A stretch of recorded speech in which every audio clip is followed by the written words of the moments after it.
This channel does not promote any violent, harmful, or illegal activities. All content provided by this channel is meant for an educational purpose only. জুড়ে এই মুহূর্তে বাংলাদেশি যে শক্তিগুলো যারা বাংলাদেশকে এই মুহূর্তে অশান্ত করেছে, যারা হিন্দুদের বাড়িঘর ভাঙছে, যারা হিন্দুদের মন্দির ভাঙছে, হিন্দুদের মেয়েদের ইজ্জত নিচ্ছে, শিরোধানি করার চেষ্টা করছে, সেই শক্তিদের পরিপূরক শক্তি বাংলার উত্তর 24 পরগনা, দক্ষিণ 24 পরগনা, মুর্শিদাবাদ, মালদা এরকম বিভিন্ন জায়গায় ঘাঁটি গেড়েছে। আপনি যে কামালগাজী থেকে যে রাস্তার কথা বললেন, সেই রাস্তা তার মধ্যেই পড়ে এবং বিএসএফের ক্যাম্প নেই নয়, বিএসএফকে ক্যাম্প করতে দেওয়া হচ্ছে না।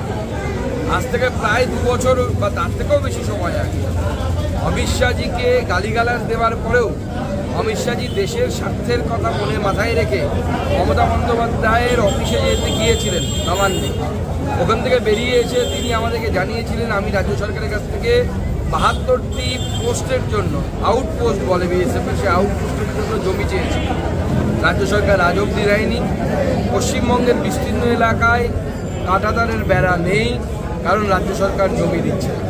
তৃণমূল কংগ্রেস ইচ্ছে করে এমন পরিবেশ নির্মাণ করছে যার মধ্য দিয়ে বাংলায় ইনফিল্ট্রেশন বা অনুপ্রবেশ বাড়ে এবং ক্রমাগত চলতে থাকে এবং তার সাথে সাথে বাংলার ডেমোগ্রাফি অর্থাৎ জনবিন্যাস পরিবর্তন হয় এবং বাংলাকে পশ্চিম বাংলাদেশে রূপান্তরিত করা যায়, সেই চেষ্টা তৃণমূল কংগ্রেসের হচ্ছে।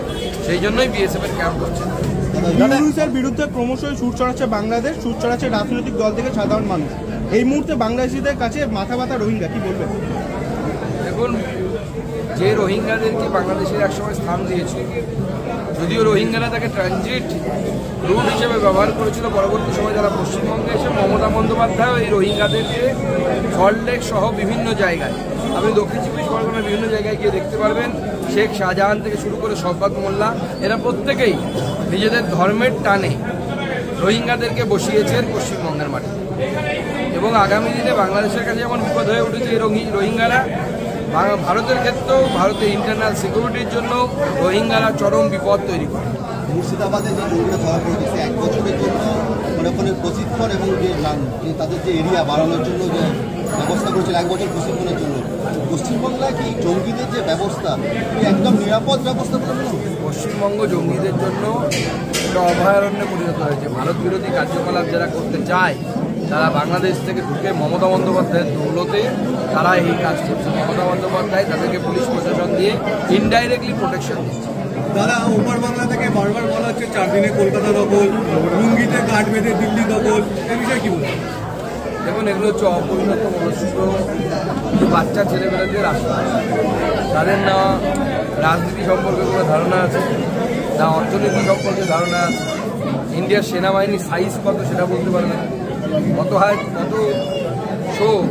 হাজার ট্যাঙ্ক আছে ইন্ডিয়ার সেটা জানে না, তার কতগুলো এয়ারফোর্সের বিমান আছে ভারতবর্ষে সেটা জানে না, এয়ারক্রাফট ক্যারিয়ার কতগুলো আছে জানে না, নামই করে নিয়ে তারা ওর অতি উৎসাহ হয়ে বলছে দম থাকলে আসুক, লুঙ্গির গিট পাততে হবে না, লুঙ্গি গিটটা শক্ত করে বেঁধে আসুক, লুঙ্গি প্যারাশুট করে পাঠিয়ে দেবে। দাদা, এত জাল নথি পাওয়া যাচ্ছে, সরকারকে আপনি কতখানি দায়ী করবেন? সরকার ব্যবস্থা পশ্চিমবঙ্গের মুখ্যমন্ত্রী 100% দায়ী এবং তিনি জেনে শুনেই করছেন।